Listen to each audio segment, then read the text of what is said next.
lalaking magkapatid sa Cainta Rizal ang sadyang sinagasaan at isa po sa kanila patay. Ang nakabangga ang sasakyan, ilang beses pa raw nag-atras abante habang nakabulagta sa ilalim nito ang mga biktima.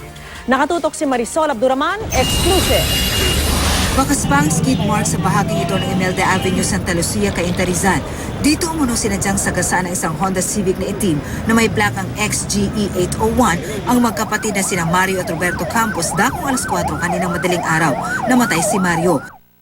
Kritikal naman ngayon ang kapatid na si Roberto sa isang ospital. Kasama ng magkapatid na Campos ang isa pang lalaki na nakiusap na wag na siyang pangalanan at wag ding ipakita ang mukha. Kwento niya, nag-inuman sila sa bahay na magkayayang kumain sa isang KTV kung saan umano nakaalitan ni Mario ang isa sa mga suspect. Biglang sinuntok ako, bumagsak ako. Pagbagsak ko, sabi ko kay Mario, takbo na. Agad daw silang nagtakbuhan palabas. Bigla na nawala sa paningin niya ang magkapatid. Kaya nagulat na lang daw siya na marinig ang sigawan at nakitang nakatapa na si Mario at nasa gilid na si Roberto. Ang pangyayari, nakita ng isang trabahador sa lugar. Pumayag siyang magpa-interview pero nakiusap na huwag ipakita ang kanyang mukha.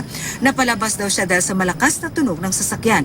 Inakala lang daw niyang drag race yon pero nagulat siyang makitang may dalawang taong nakabulagta sa ilalim ng bumanggang kotse. Nung may tumutulak na sa kotse, nung makita ko, pag lagpas ng kotse, dalawang tao nandun, nasa ilalim pala.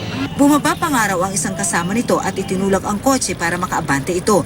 Hindi na raw nila nagawang lumapit dahil natakot sila sa mamang bumaba na may bitbit pang tubo. Natukoy na ng Cainta Police ang may-ari ng sasakyan na siya raw lead nila sa investigasyon.